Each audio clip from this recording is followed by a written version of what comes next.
কবরস্থানে যান তো, একটু যাবেন, একটু গেলে আখিরাতের কথাটা স্মরণ হবে।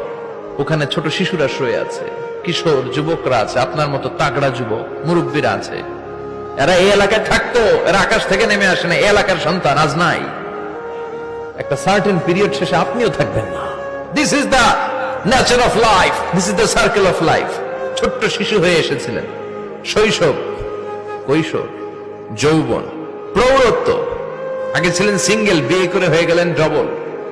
এরপরে আল্লাহ আপনাকে একটা মেয়ে দিল, এরপরে মেয়েকে বিয়ে দিয়ে শ্বশুর হলেন, এরপরে ওই মেয়ের ঘরে সন্তান হতে নানা হলেন। আর কতদিন? অনেক দিন হলো তো, অনেক লম্বা সময় পেয়েছেন আপনি। Think about that. এবার যাওয়ার কথা ভাবেন, আখিরাতের সামানের কথা ভাবেন, ফিরে যেতে হবে।